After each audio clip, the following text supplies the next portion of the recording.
The Royal Horticultural Society is a British establishment that has been in existence for more than 2 centuries. In 2017, they took on one of their most ambitious projects in decades in Salford, Greater Manchester, and transformed a derelict 154-acre grand old Victorian estate into one of the biggest gardens in Europe. It's taken 4 years and a monumental effort to create this garden, which is now a major attraction. The intensity of stuff that we've been through, I can't imagine that anything will ever match it in quite the same way. Since opening, the team now face new challenges to keep the garden on top form and ticking over all year round. I have sleepless nights thinking, oh God, are they all going to be alive when I get back? For many on the team, this is a new experience and a big adventure. I hope I can swim. I was never very good at school. I never got my little duckling badge or anything.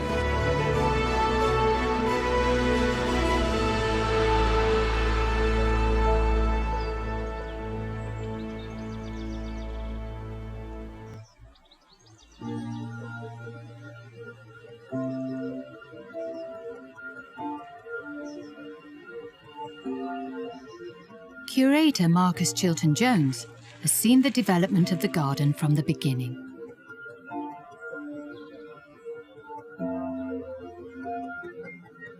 And today, he's showing Bridgewater ambassador Carol Klein around the garden. What soil did you use here? So when we'd stripped out the car park, we built a car park, we stockpiled all of the soil from there, and that's old agricultural chat moss stuff. Yeah, so it's really high organic matter content. Everything in here was rubbly. I mean, it was really poor. There'd been years and years of abuse, detritus, glass, plastic pots, you name it, it was in here. So we stripped all of that down to about 18 inches. Yeah. And then we built all the paths. So you had this floating path network with these big caverns. It's phenomenal, isn't it? Yeah. Look at that selectrum. Look, yeah, they're away. Bigger than you. Oh, it's grand. Look at this. That's a natural, although it's a variety, it's a native verbena, isn't it? Beautiful. Isn't it just lovely? What a smashing plant. And this hydrangea paniculata, you've got a trial of these. Yeah, we've got about 70 out the back, 3 of each. Hopefully, we'll be able to move them at the end of the trial. They'll be on site for about 4 or 5 years out into the woodlands. AGM trials involve assessing how a particular plant performs against certain criteria, like disease resistance, yield, and reliability of flowering. The duration of the trial and the data collected varies according to the type of plant. Varieties that do well earn an AGM, which is an award of garden merit. Look at the size of it. And look, that's Campanula lactiflora, isn't it? Laudanana? All falling over as well at that Oh, height. but it's falling our way. It is. It's just, the right it's just way. perfect. It's absolutely beautiful. I mean, you must be thrilled to bits with the progress you've made. Yeah, I mean, the growth in here is phenomenal, as you've seen. I mean, all of the geraniums spilling over the edges of the paths. And we've just had a couple of growing seasons. Is everything going according? Yeah, I mean, we keep pushing out from these 2 core gardens, the Paradise and the Kitchen Garden. So we've got the outer wall garden areas as well, which are coming together really well. Yeah. And then we've got a wider team who are pushing out through the woodlands, working on the Chinese Streamside Garden. We keep having to come back to the core principles of what we want the site to be, how we want it to look. Which is what? What do you want the garden to do? So we really want it to, A, sit in the context of the heritage, which is a tip, which is really celebrating all of the elements that make it special. The walls, the listed structures, the topography, the woodlands that are here. But it's also the biodiversity of the site, so making as many different habitats, garden habitats, but also wider countryside habitats on site as possible. And then, of course, the third ingredient is the people that come and enjoy it. You know, and today you can see there's hundreds. And that's who it's for? Of course, it's the local people, gardeners. It wouldn't be here. No. Just as a garden on its own, it's for the people.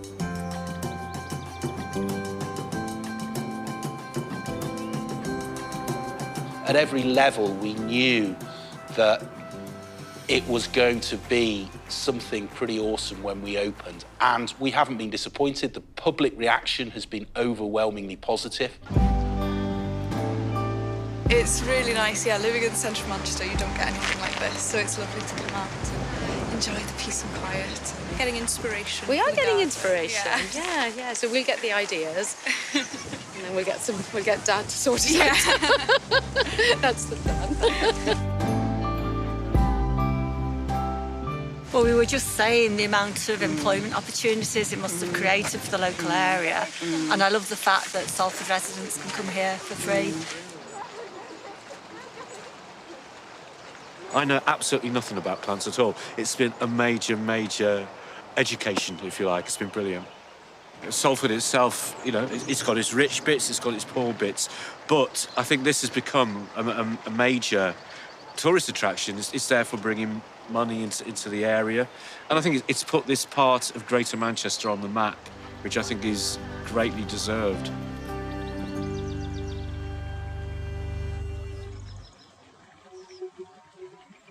A significant part of the budget to build the garden was inevitably spent on new plants.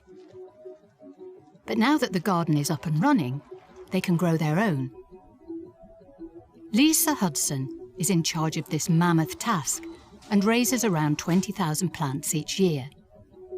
As if that wasn't challenging enough, she's also just taken on the responsibility of looking after a national collection.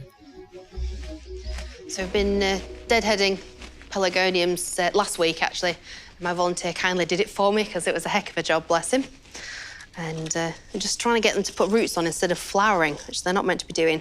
So you see, it's starting to get there, but nowhere near enough to pot them on just yet. So hopefully by the time we get to June, they should be ready to go into their slightly larger pots and actually go outside for display.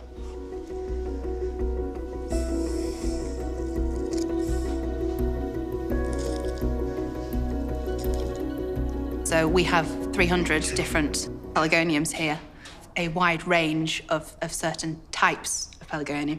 So if you then consider how much I have to grow from that, 6 cuttings of each, suddenly you've got 2,000 cuttings of Pelargoniums, and it's a bit of a stress point really in the year, trying to get that to grow and then trying to get that to flower. Some types of Pelargoniums are more difficult than others. So we've got regals, decoratives, and angels. The decoratives and regals are usually quite happy to grow. They're not too fussy. The angels, on the other hand, will keel over if you look at them wrong.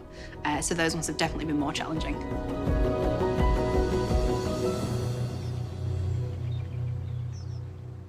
It's not just the Pelargoniums that are facing challenges here.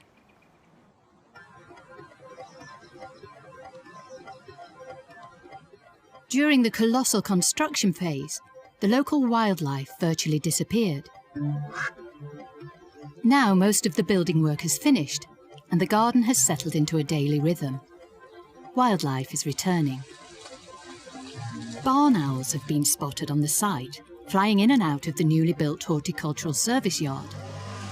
To encourage them and other birds to make their home there, Caroline Jones and her team are installing barn owl and kestrel boxes. We're installing a barn owl box, hopefully encouraging a bit of breeding. I personally haven't seen one here yet, but we do have kestrels and they eat the same food source. So if you have kestrels, then realistically you should be able to get barn owls. So we are hoping that they will come. Barn owls are a medium-sized white bird, very quiet. They're sleek and slender, hunting predators. You don't normally see them, so if you do, it's a treat. I've got a licence to check barn owl boxes, to monitor them. Barn owls are a protected species, so yeah, you can't just go in and do it, you need to have a licence. So the barn owl during the day will be asleep in the box, and they're quite happy with noise around outside. It doesn't bother them at all. So we're going to put some sawdust in the base of the box. We do this so when the female lays the eggs will sit nicely on the base of the box and they won't roll to the side. We've had in the past where eggs have rolled to the side, the female can't bring them back, and then they don't get brooded, get cold, and they just don't hatch. So the idea of the sawdust is so they can make a little nest, like all the other birds make nests, and they can brood them and incubate the eggs properly. Mankind lately have been destroying all their habitats. We have the food source for them, but they don't have where to breed and nest. So we need to provide that for them these days, just so they can bring their numbers back up, give something back to the birds. They're not on the red or amber list anymore, but that is because of the barn owl boxes that have been made and monitored over the last few years. So they're now in a good place.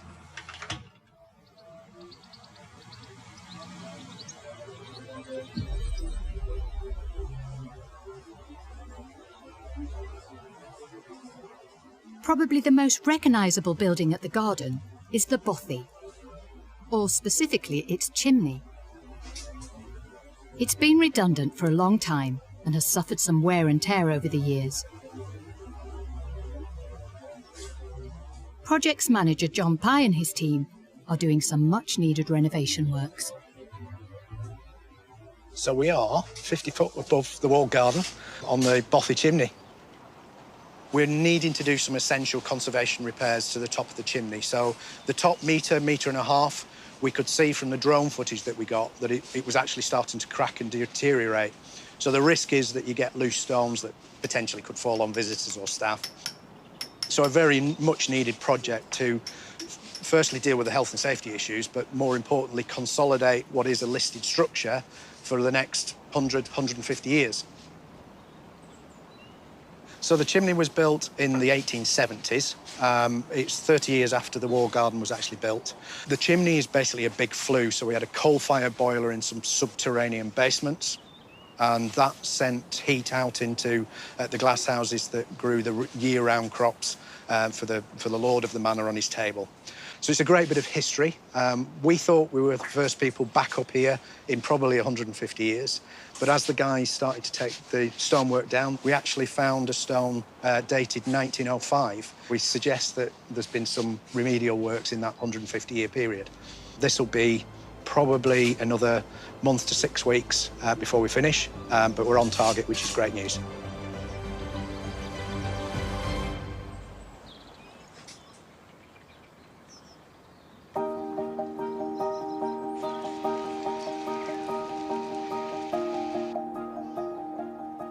The team here are constantly looking at ways to attract visitors by offering a variety of garden-related events. Like this Pelargonium and Geranium Society National Show, where some of the country's best growers compete and show off their stunning blooms. Having all these shows, makes a big difference in our knowledge of horticulture. This was my little treat to you. She loves geraniums. We like the odd, unusual little plant, and then we share them. So but we're both the same. We like the same thing, don't we? Yeah. Staff are also drawn to these events. Lisa has called in on a day off to compare her national collection of pelargoniums with these showstoppers. Oh, they're fantastic. The standards are amazing. I only wish mine looked as good as these at the present moment.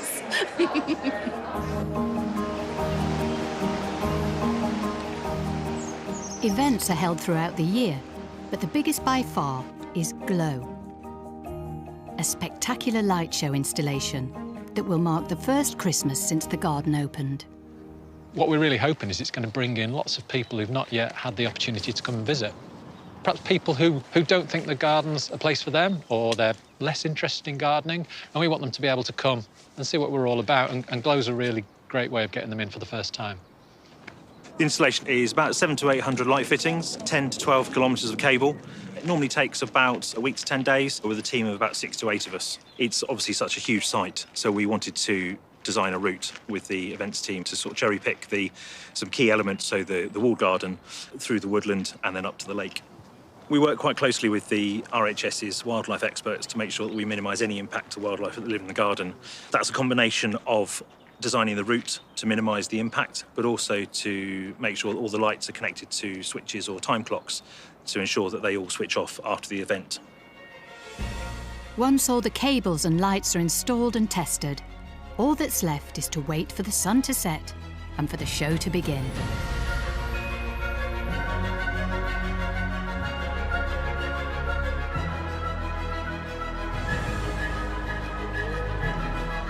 seeing the garden at night gives the visitors a completely different experience. Absolutely fantastic. Really? Really is. It's so beautiful to have somewhere so close to where we live. We're very lucky, aren't we, this evening, because we've got a full moon, so you've almost got that eerie mist around it. So it's been fabulous, yeah. It's like having a different garden, because the atmosphere is beautiful at this time of year. It's just a different vibe. Illuminating this huge site has been a big challenge, but it has paid off.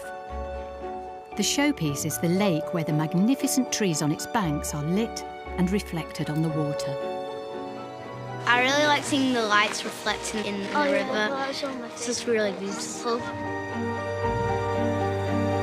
You see the trees all lit up and the way that they reflect on the water, it's beautiful.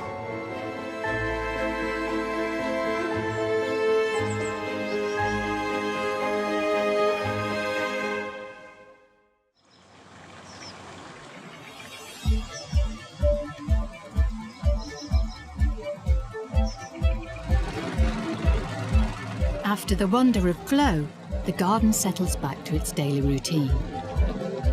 The lawns that are dotted all over the site need a lot of looking after.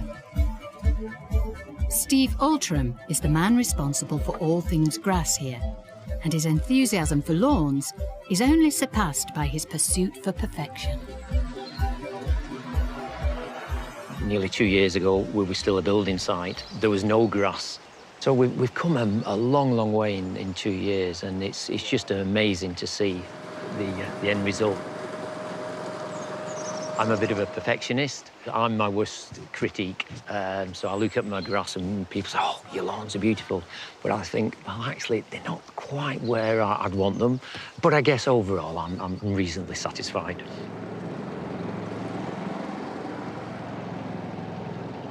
I personally like the straight lines. I like to alternate different directions, so I'll never cut in the same direction 2 days on the row. So we can do straight up and down and across, and we call that checkerboarding, and that gives a lovely effect. And we can do a left to right, right to left, gives a diamond pattern. So I tend to be traditional in the way that I cut a lawn. How do I relax in the evening? Probably will come as a bit of a surprise to a lot of the people. I do kickboxing. I do that 3-4 times a week, and I find that that really relaxes me. People find mowing grass a little bit, repetitive. I don't see it like that. The challenge is always, to keep pristine your lawns. It's not just looking after the lawns, it's looking after the wildflower meadows that we have on site. And we're trying to encourage people to turn some of the stripy lawns over to kind of wildflower meadows. And that is also equally a challenge and one of my passions as well. And he certainly doesn't adopt a keep off the grass policy. On the contrary. It's lovely to get the visitors. This is what we've been preparing for the last goodness knows how many years.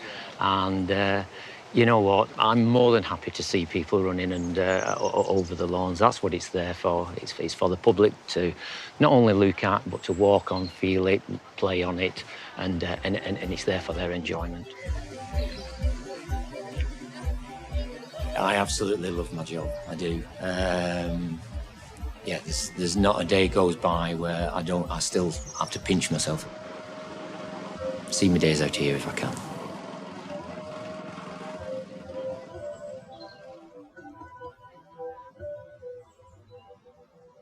While the public admire and enjoy the results of Steve's hard work, Lisa is quietly getting on with her national collection of Pelargoniums. So today I'm doing a bit of potting of the Pelargonium collection, since it's got to the end of June now. Probably should have done it a couple of weeks ago, but I've just had a holiday, so it's getting done now, whether they like it or not. Luckily, they're at a good stage. They've got a decent root system on them, so they should romp away once I actually get them into their new pots and into their new home. Now, the easiest way to tell if something's ready to pot in is to actually look at the roots. So as you can see from there, it's well rooted.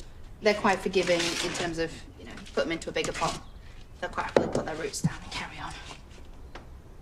We've had to chop their little flower heads off recently.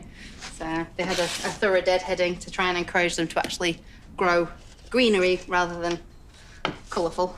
But hopefully once we get them in and let them actually have their heads, they should start flowering. Hopefully in the next 4 to 5 weeks. Fingers crossed. I'm quite content with my little kingdom. I quite like being in charge of it. My husband would probably tell you I'm quite bossy, so actually having somewhere that I can kind of control everything is really good for me. I don't mind working on my own most of the time, although I do tend to talk to myself after a while. So having a couple of volunteers come in a couple of days a week is really good because it gives me somebody to talk to. I try not to boss them around too much. They keep coming back, so I can't be that bad.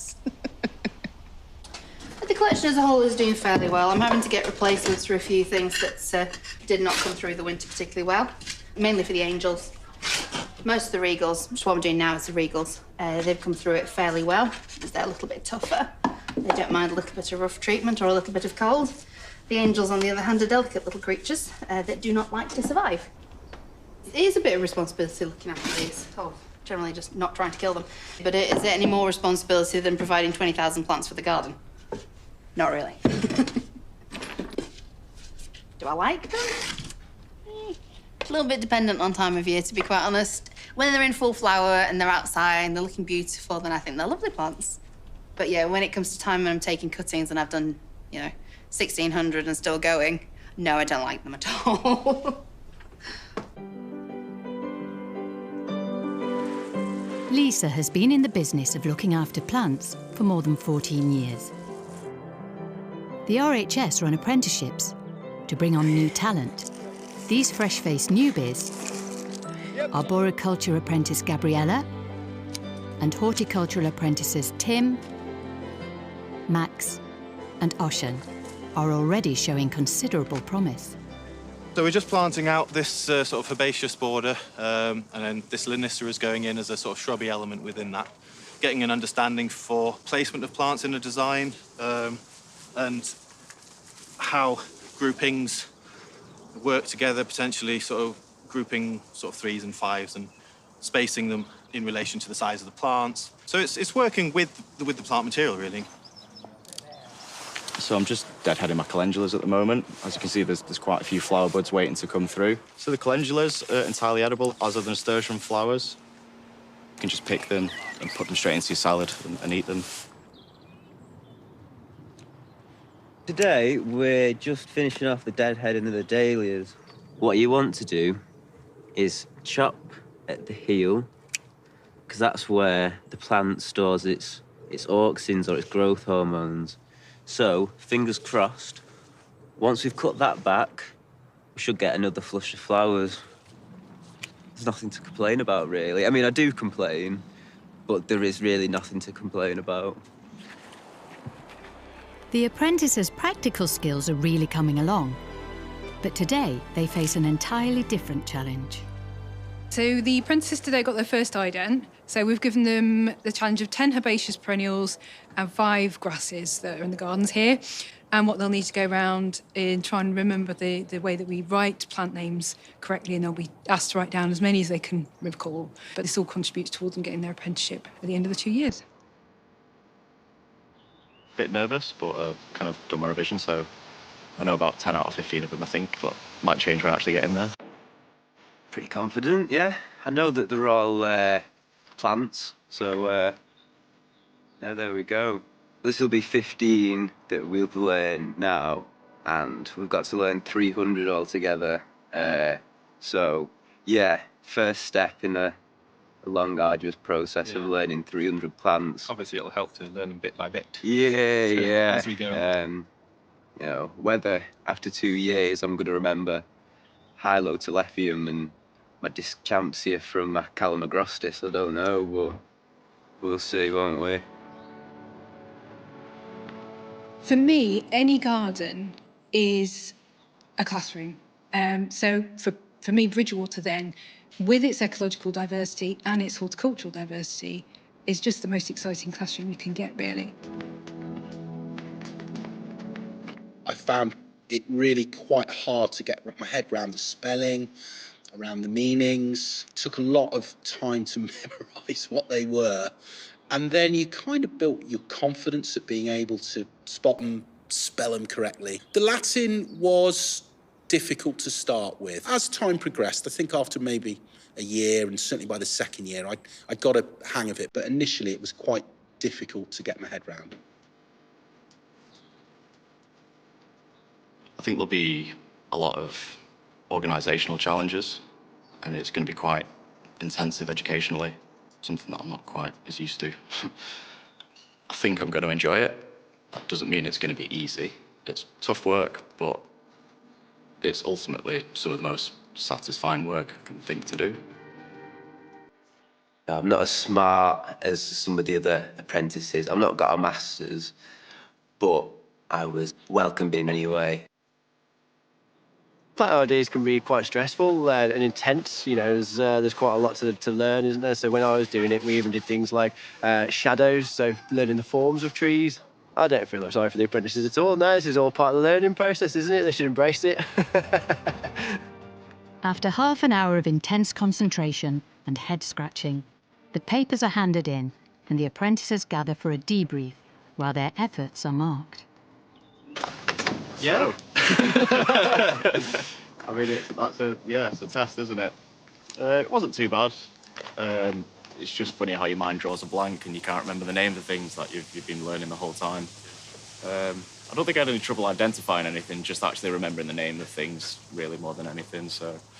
Yeah, my trouble was the spelling. I feel very sorry for the person that's got to try and mark my test. Yeah, no, I think it was okay. I think maybe I got a few of the sort of the cultivar, possibly tagged that to a genus that wasn't the right one, but otherwise, yeah, pretty good. We've just completed the marking. They've done really well. So they've got marks out of 28 because there were 14 samples they were given to test on. So yeah, they've all got sort of between 21 and 22. So that's really good. That's a pass. While Max, Oshan and Tim celebrate passing a small but tricky hurdle in their apprenticeship, Caroline Jones and Dr. Steve Christmas are in the horticultural service yard. They haven't had any luck yet with the barn owl boxes. But they have had kestrels return to the site to build nests, but not where Caroline was hoping. So we've put a kestrel box up in the eaves. We think the kestrels might have already found a nest before they found our box. They don't make their own nest like other birds. They use a nest of another bird, or in our case, they've used a squirrel dray. So there was a squirrel nesting just in the corner there. So there's a nice bit of bedding material for the kestrel. And we've got the kestrel nest there with 2 chicks in. So we're just going to ring the 2 birds that are in there. Steve is a licensed ringer. He's going to do the ringing for us.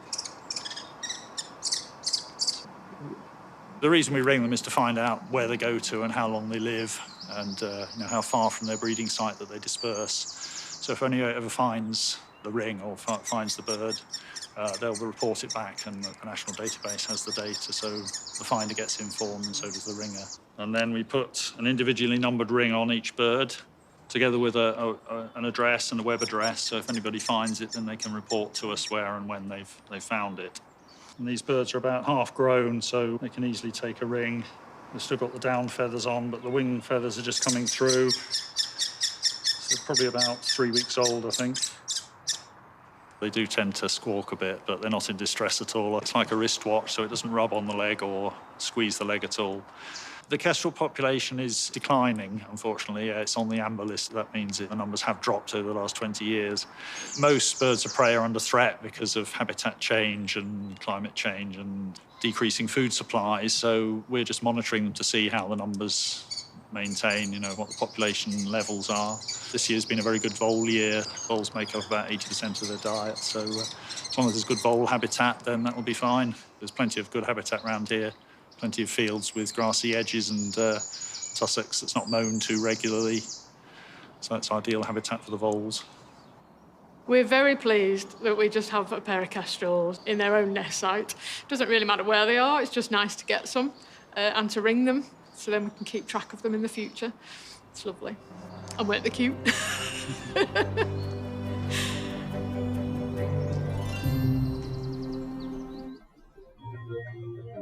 The site the garden now occupies started its life more than 180 years ago. The first Earl of Ellesmere, who made his money from coal and the canals that distributed it around the country, built a magnificent 154-acre estate. Worsley New Hall, on the outskirts of Manchester. The estate was so important that Queen Victoria visited it twice. It had magnificent terraced gardens, woodlands, a huge lake, and an 11-acre walled garden.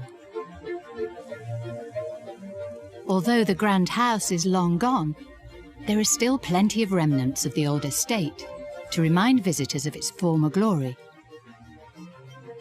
and the lives of the people that once worked and lived here. Dr. Mike Novell has been documenting the history of this site since 2011 and has witnessed the transformation into its new life.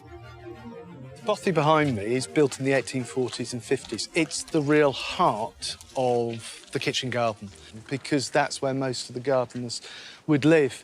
They're the under-gardeners, the trainee gardeners. And we're looking at least a dozen people in the mid-19th century living in that bothy. So they get up early in the morning, they're immediately at work, they're working dawn till dusk, they're ruled by the seasons, and they're working hard as well. So they're the people behind the scenes that allow the Earl of Ellesmere's family to sit down to a wonderful array of produce.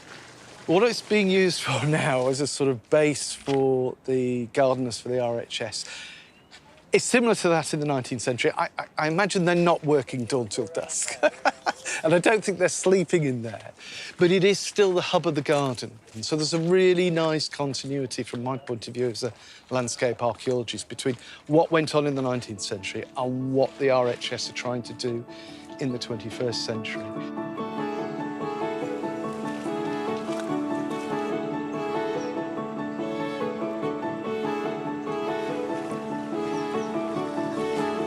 This is the head gardener's cottage. It's a real contrast to the bothy over there. This is more elaborate, although it's built at the same time, designed by the same architect. So this is where the head gardener and his family would live. The design reflects, I suppose, the status of the gardener in charge of the walled garden here. It also is a sort of separation between the head gardener and his workers. So whilst he's a working chap, he has an important part to play, not just in overseeing the growing of the fruit and the flowers, but also in the more formal design of the garden, which makes him very important. And you can see that in some of the documentation in the early 1920s, when he's writing to the family, saying, what do you want me to do about this year's planting scheme, this year's crops? He gets quite a dusty response, but he's in that important role where he can talk directly to the family. The old head gardener's cottage, where William Upjohn and his family lived, is strategically positioned in the 11-acre walled garden, and within this space is the new 2-acre kitchen garden. So the kitchen garden here is quite interesting because it wasn't originally the kitchen garden. That's in the walled garden originally in the 1840s, 50s over there. So this is an area for growing young tree saplings for the wider estate. So it's had a complete change of use here in the 21st century. But one of the things I do like is growing food for the local estate, not for the Ellesmere here, but in this case, for the Welcome Building over there. Food metres, not food kilometres, so food yards, not food miles. But in the 19th century, you'd have been able to see the Worsley New Hall for the Earls of Ellesmere on the horizon there, again, from the kitchen gardens. I love how we've kept that sort of landscape fixture here. In the Earl of Ellesmere's time, the terraces up by the house would have been the showy centrepiece of the estate. But now, that role is taken on by the Paradise Garden. To have a Paradise Garden here is amazing because in the 19th century, This would have been a hive of activity, so this is where all the fruits and the vegetables are grown. But it is nice that you've got an echo of some of the fruit houses over in the far side of the walled garden with those glass houses there, because we know they were growing grapes, we know they were growing peaches within this area here. But this was very much a functioning garden to provide for the table of the Ellesmere family. It had to be neat, it had to be tidy. This would have been properly planned. Each time this landscape is reworked, and this is the sort of fourth time that this landscape has been reworked in the last 500 years, it's done for the needs of the time. So here we're looking at the RHS thinking about how we all live with nature in the early 21st century. I think that's absolutely appropriate.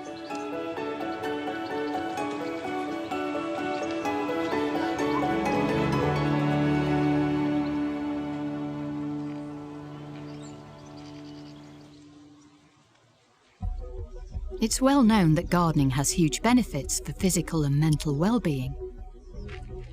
The team are keen to promote these benefits, so they've created a space where people from the local area can come and garden. Azichi Brewster is in charge of the Wellbeing Garden. I'm the therapeutic gardener. Because this is a new garden, there was a lot of opportunity to actually look at the area and the community to understand health issues and health matters within Salford. And for that reason, we were able to discover that there was a place for using gardening and green care to support people's physical and mental and emotional health. Right, what we're doing, this is sweet Sicily here. If it's dry, it does break off easily. Like that. So if you wanted, if that was easier for you, you can do that. Yeah, like that. Yeah, that's okay. Today, Azichi is joined by one of her regular groups. I've had a very rare gyno cancer, very rare indeed, and I don't work anymore, I have limited mobility issues. I'm absolutely obsessed with anything flowery. I love flowers, but I've never actually gardened, ever, because I just thought, oh, it's too difficult, I won't know what I'm doing. I've learned quite a lot. It's made me like really relaxed. Even though I thought it'd be physically hard, the gardeners here adapt everything to your condition and side effects. I just think, having gone through cancer and obviously the physical trauma and everything's been in a clinical environment for a long time, I think it's nice to do something in a non-clinical, natural environment where it makes you forget about being ill. It's helped me speak to other cancer patients to swap ideas on how to improve our lives and keep going. I think motivation is the biggest thing. Those are our favourite. Those, yeah. Those are easy ones to spot. Pretty. Yeah. That's a proper weed. I took early retirement from working for 40 years with the local council for family circumstances.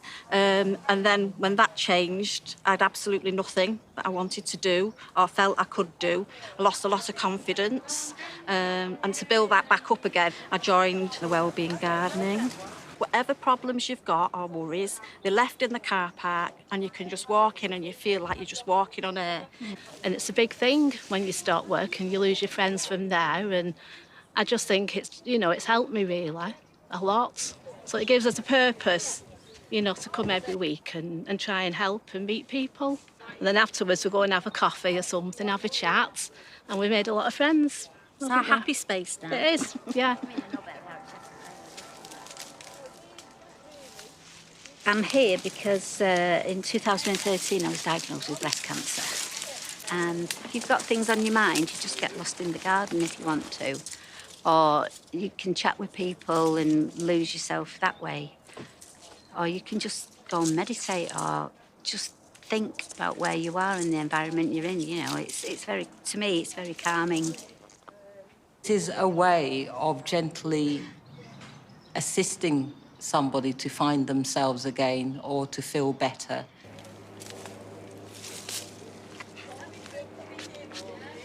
As a job, I like supporting people, and using plants and using nature to do that is such a privilege. Azichi is lovely, and she does some amazing sessions here with people. She's just, yeah, she's really, really a lovely person. She doesn't make you feel afraid to have a go and maybe get it wrong. And she helps you learn new skills very quickly. And I think that in itself makes people feel confident. You can measure the success of it in that you see the person that has been coming for a few weeks thriving. You see a change in them. The general feedback is thank you for what you're doing here. So that's also taken me by surprise. I don't think I've worked in another job where people have thanked me and my colleagues so much for what's being created here.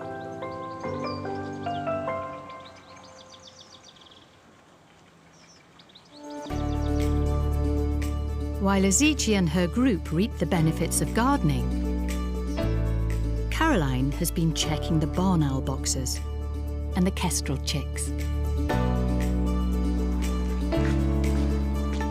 Unfortunately, we didn't get any takers into the bird boxes this year. We think we put them up just slightly too late because we're a new site. We hope they've found them though, so next year we should get a kestrel and hopefully a barn owl nesting in our boxes. Kestrel chicks are really good. After the ringing, they fledged. They were scuttling along the floor, finding some higher ground to try and get out into the woods. They did manage it. They were a couple of days apart because the older chick is about 2 or 3 days older than the younger chick. So that was flying up high in the trees, and the little baby was still here, couldn't fly. So that was quite funny to see the difference. But before the youngest one fledged, I did manage to get some pictures before it was flying. And it's just sat on a pallet just over there, sunbathing for all of one day, and lots of us were taking pictures of it, and it wasn't bothered at all. Once they fledge, they will stay together for a couple of weeks. They do need to learn to hunt, and it does take quite a long time. They were coming back here every day, so they probably even roosted here at night. I haven't seen them personally myself this last week or two, but it wouldn't surprise me if they are still close. Along with the kestrels making themselves at home, plenty of other birds have been busy building nests around the site. And some have been choosing an unusual location. So this is the plant centre, and believe it or not, we think we've got more birds' nests in here, because it's a secure area, than we have in the wall garden. I'm going to show you a couple of nests we've got at the moment. So in this bush here, we've got a goldfinch nest. They've got 4 eggs, and we had to just cordon it off because we didn't want any public to buy a plant and walk off and go home with a bird's nest. They're not disturbed at all. I could go right up to that now and peer in because I know where he is, and he'll stare at me for a bit, but then I'll walk away because I don't want to disturb them either. And then over here, we've got a robin nest in that box. They've got 4 chicks already hatched. And the robin lands on the fence and goes through that little hole. So again, we had to put a sign on because we don't want our visitors to disturb the box, but we also don't want our volunteers that water all the plants, we don't want them to water the birds either. So we've got pied wagtail nesting in a conifer display, and you can see it quite clearly because there is quite a gap for you to see the nest and the mother bird on the eggs. There's 5 eggs in there, and that should hatch any day. They've been there 2 weeks already. They did nest last year as well, before we opened. So no, I think they already know it's a good place to nest. Because of the area we've got, it's all fenced off. It's very secure here. We don't have any cats or predators. They know they're safe here, so that's why we've got an abundance of nests. Your contact with nature, you just can't beat it, I don't think, just being so close to wildlife. I mean, members of the public go past these and they've got no idea what's in some of these bushes. And the birds don't mind. You can walk within a metre of a bird's nest with chicks in, and it's wonderful.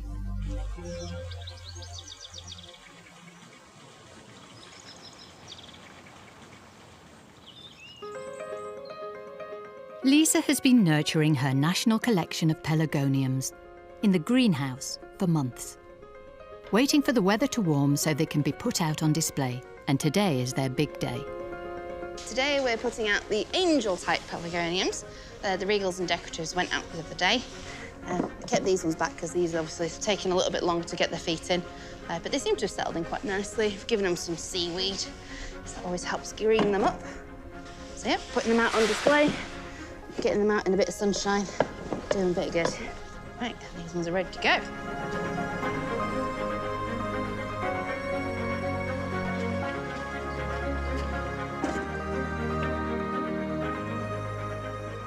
National collection is, as the name would suggest, it's a collection of a particular genus of plants. The point of having a national collection is pretty much to actually keep the cultivars, because a lot of them are not what you would consider commercially viable, particularly things like these angels, darlings that they are. A lot of people won't grow them at home because you do have to look after them in a very particular way.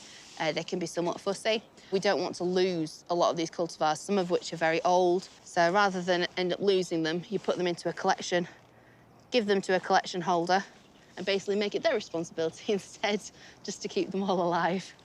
All my collections outside are labelled. We do keep everything in alphabetical order. This is done for a very good reason, because as I did find last year when they went out on display, quite often you would just find labels strewn on the floor, because obviously people like to have a look and find out what things are, which is fine, because they want to know, they might want to go and buy them in the plant centre, so that's fantastic. But they're not always so good at actually getting the labels back in the pots.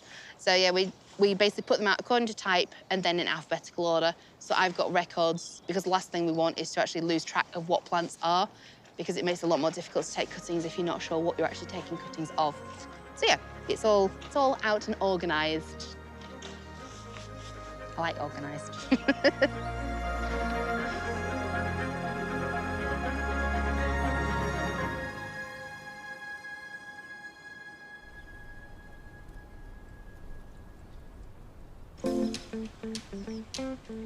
Bridgewater relies on an army of volunteers to keep it going.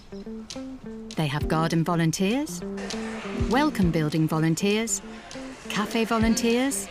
Right, I'm going to get into position, guys. All right? And then there's Elaine, a volunteer tour guide. Good morning and a very, very warm welcome to you all to our... You have to engage your inner child and you have to make it fun for people, put on a bit of a show. I think that's the trick of tour guiding. I'll put that on the feedback.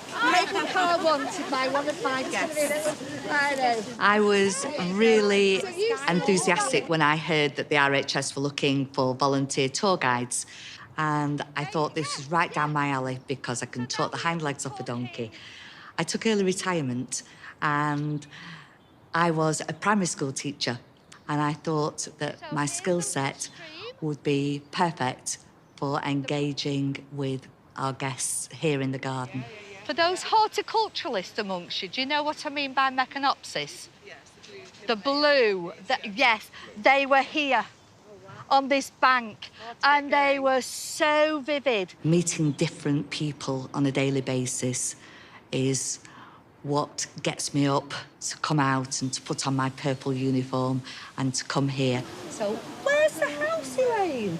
The house, ladies and gentlemen, would have been at the highest point that you can visualise over the terraces there, right at the very top. The most interesting parts for me is the unknown. It's who are your guests, where are they going to be from, what are their interests going to be?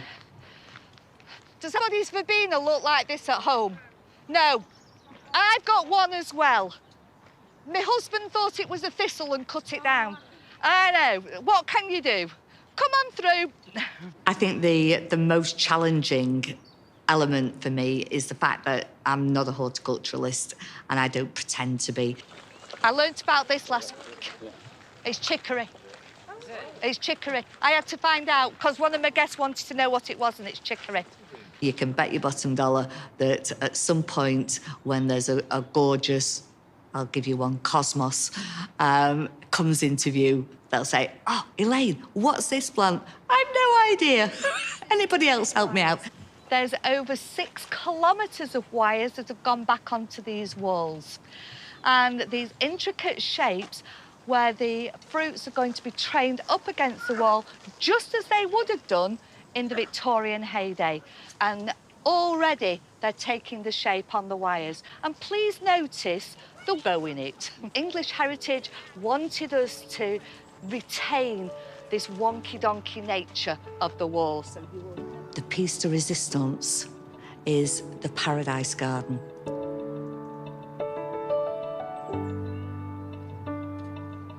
The Paradise Garden is the only one that has the 4 high walls. And there is definitely a different feel when you enter the garden. So what I tend to do, I tend to be a little bit dramatic, but I tend not to talk.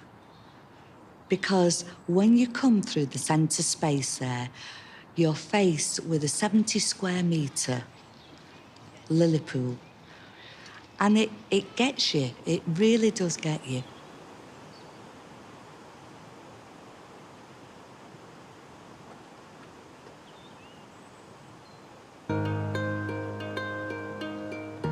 So the feelings when I come to this place, I get fulfilment. I have a purpose and I feel appreciated. So cosmetic. She's got a professorial air about her, but in a down-to-earth way. So I really like that. She kept everything, for the layman to understand. It wasn't too complicated. It's lovely that you've got people like that who volunteer, because without it, it wouldn't be half the thing that it is, and her enthusiasm really, really comes across. It was fun. It was interesting. Yeah, she told us to put our imagination hats on, and then she helped us to really imagine it. As soon as she said that, I thought she must be some form of teacher, and my wife's a retired primary school teacher, and I think, it showed through that she was able to communicate really well.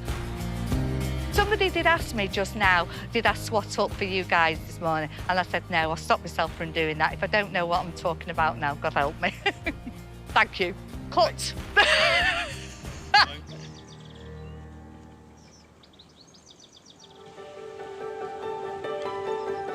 During the build, the garden team needed to get the plants into the ground as soon as possible, to give them the chance to establish and flourish for the grand opening in May 2021.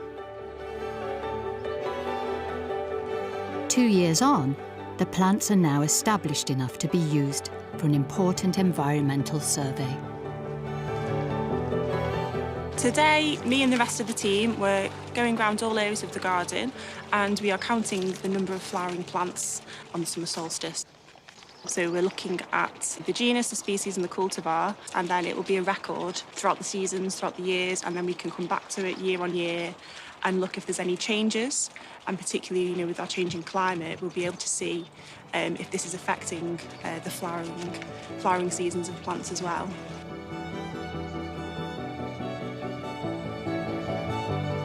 It's really nice to look back on all the areas that were planted up and actually spend time to reconnect with the garden.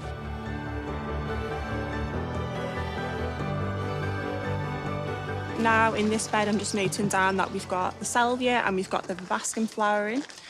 So I'm making a note of this down on the plan, which will then get transferred onto the spreadsheet. So while we're here, it's also a really good opportunity to take a closer look at the plant, so we can look for signs of any pest issues or health issues, and note these down at the same time.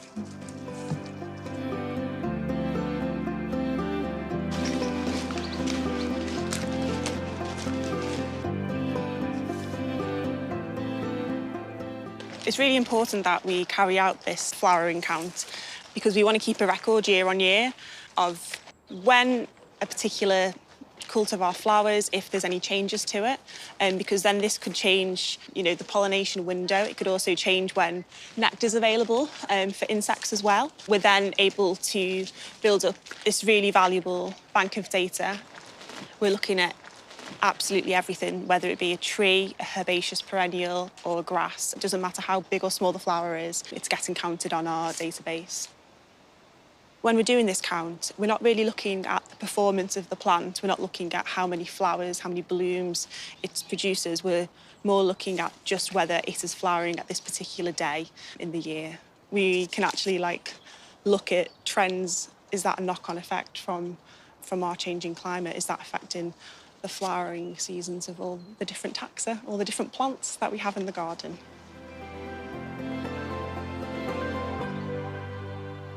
The walled gardens are flourishing.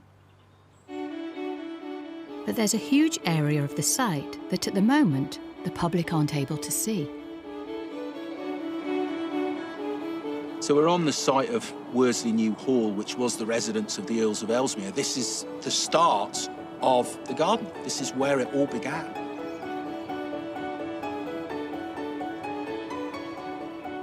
It's got amazing views out across the Cheshire Plain.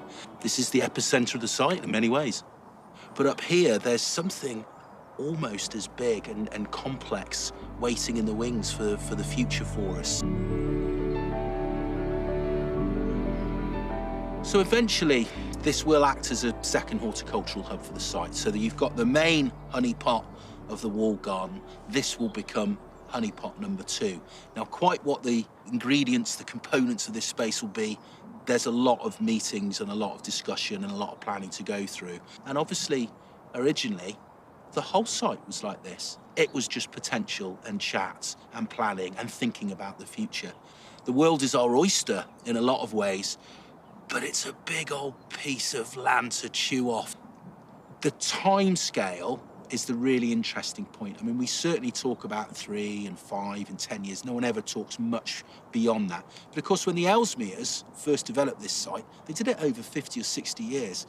So you have to see yourself as a link in a long chain that just goes into the future. And you hope that the links don't break down and that you hand on the baton and then they hand on the baton and that goes on and on and on. And slowly, incrementally, these landscapes and these sites improve, and we should hand on a legacy and inheritance to the future that people around here can be immensely proud of.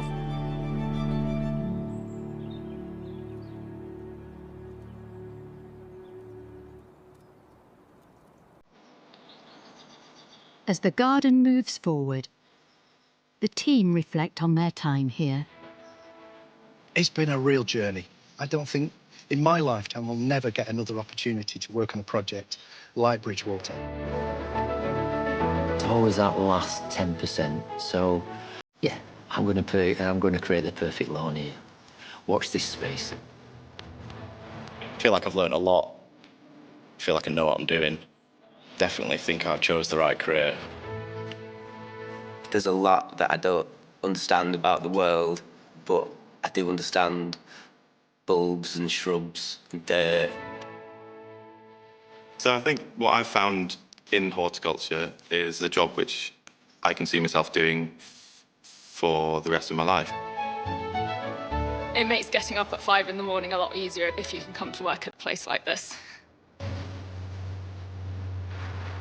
I'll try and carry on for as long as I can physically, you know what I mean, as long as age will let me do it. I hope I can be at it for a few more years just yet. I feel really privileged seeing how people are responding and reacting and enjoying the space and feeling really grateful that they have something like this near where they live. No, I definitely don't want to be curator. That involves too many meetings and not enough horticulture. If I could have a crystal ball, late teens, and stare into it, look into the future, I would have definitely have been surprised, I think, that I'd ended up in a magnificent garden doing the job that I do. Results of Steve's hard work, Lisa is quietly getting on with her national collection of Pelargoniums. So today I'm doing a bit of potting of the Pelargonium collection. Since it's got to the end of June, I probably should have done it a couple of weeks ago, but I've just had a holiday, so it's getting done now, whether they like it or not. Luckily, they're at a good stage. They've got a decent root system on them, so they should romp away once I actually get them into their new pots and into their new home. Now, the easiest way to tell if something's ready to pot in is to actually look at the roots. So as you can see from there, it's well rooted. They're quite forgiving in terms of, put them into a bigger pot. They'll quite happily put their roots down and carry on. But we've had to chopped their little flower heads off recently. So they had a thorough deadheading to try and encourage them to actually grow greenery rather than...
Do I like them? A little bit dependent on time of year, to be quite honest. When they're in full flower and they're outside and they're looking beautiful, then I think they're lovely plants. But yeah, when it comes to time when I'm taking cuttings and I've done, 1,600 and still going, no, I don't like them at all. Lisa has been in the business of looking after plants for more than 14 years. The RHS run apprenticeships to bring on new talent. These fresh-faced newbies are arboriculture apprentice Gabriella and horticultural apprentices Tim, Max and Oshan are already showing considerable promise.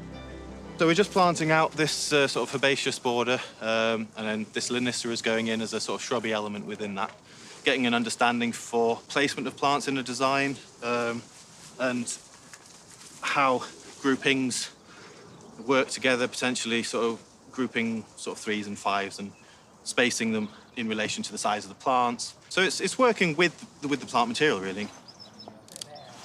So I'm just deadheading my calendulas at the moment. As you can see, there's quite a few flower buds waiting to come through. So the calendulas are entirely edible, as are the nasturtium flowers. You can just pick them and put them straight into your salad and eat them. Today, we're just finishing off the deadheading of the dahlias. What you want to do is chop at the heel, because that's where the plant stores its auxins or its growth hormones. So, fingers... Wasito anato, wasimahihita, wasikanihika, inimakikuka, isemalemita, watasiganato, imasikapisha, osiguadikito.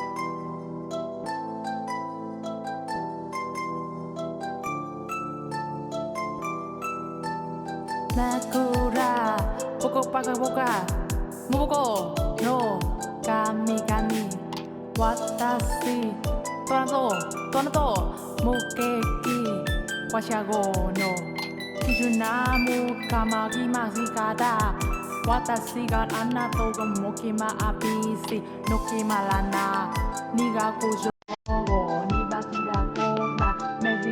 It's just the most exciting classroom you can get, really. I found it really quite hard to get my head around the spelling, around the meanings. It took a lot of time to memorise what they were, And then you kind of built your confidence at being able to spot them, spell them correctly. The Latin was difficult to start with. As time progressed, I think after maybe a year, and certainly by the second year, I got a hang of it, but initially it was quite difficult to get my head round. I think there'll be a lot of organisational challenges, and it's going to be quite intensive educationally, something that I'm not quite as used to. I think I'm going to enjoy it. That doesn't mean it's going to be easy. It's tough work, but it's ultimately some of the most satisfying work I can think to do. I'm not as smart as some of the other apprentices. I've not got a master's, but I was welcomed in anyway. Plant ideas can be quite stressful and intense. You know, there's quite a lot to learn, isn't there? So when I was doing it, we even did things like shadows, so learning the forms of trees. I don't feel sorry for the apprentices at all. No, this is all part of the learning process, isn't it? They should embrace it. After half an hour of intense concentration and head scratching, the papers are handed in and the apprentices gather for a debrief while their efforts are marked. Yeah. I mean, it's a test, isn't it? It wasn't too bad. It's just funny how your mind draws a blank and you can't remember the names of things that you've been learning the whole time. I don't think I had any trouble identifying anything, just actually remembering the name of things really more than anything, so. Yeah, my trouble was the spelling. I feel very sorry for the person that's got to try and mark my test. Yeah, no, I think it was okay. I think maybe I got a few of the sort of the cultivar. Possibly tagged that to a genus that wasn't the right one, but otherwise, yeah, pretty good. We just completed the marking. They've done really well. So they've got marks out of 28 because there were 14 samples they were given to test on. So yeah, they've all got sort of between 21 and 22. So that's really good. That's a pass. While Max, Oshan and Tim celebrate passing a small but tricky hurdle in their apprenticeship, Caroline Jones and Dr. Steve Christmas are in the horticultural service yard. They haven't had any luck yet with the barn owl boxers. But they have had kestrels return to the site to build nests, but not where Caroline was hoping. So we've put a kestrel box up in the eaves. We think the kestrels might have already found a nest before they found our box. They don't make their own nest like other birds. They use a nest of another bird, or in our case, they've used a squirrel tray. So there was a squirrel nesting just in the corner there. So there's a nice bit of bedding material for the kestrel. And we've got the kestrel nest there with 2 chicks in. So we're just going to ring the 2 birds that are in there. Steve is a licensed ringer. He's going to do the ringing for us. The reason we ring them is to find out where they go to and how long they live, and how far from their breeding site that they disperse. So if anyone ever finds the ring or finds the bird, they'll report it back, and the national database has the data, so the finder gets informed, and so does the ringer. And then we put an individually numbered ring on each bird, together with an address and a web address, so if anybody finds it, then they can report to us where and when they've found it. And these birds are about half grown, so they can easily take a ring. They've still got the down feathers on, but the wing feathers are just coming through. So they're probably about 3 weeks old, I think. They do tend to squawk a bit, but they're not in distress at all. It's like a wristwatch, so it doesn't rub on the leg or squeeze the leg at all. The kestrel population is declining, unfortunately. Yeah, it's on the amber list. That means the numbers have dropped over the last 20 years. Most birds of prey are under threat because of habitat change and climate change and decreasing food supplies. So we're just monitoring them to see how the numbers maintain, what the population levels are. This year's been a very good vole year. Voles make up about 80% of their diet. So as long as there's good vole habitat, then that will be fine. There's plenty of good habitat around here. Plenty of fields with grassy edges and tussocks that's not mown too regularly. So that's ideal habitat for the voles. We're very pleased that we just have a pair of kestrels in their own nest site. It doesn't really matter where they are, it's just nice to get some and to ring them, so then we can keep track of them in the future. It's lovely. And weren't they cute?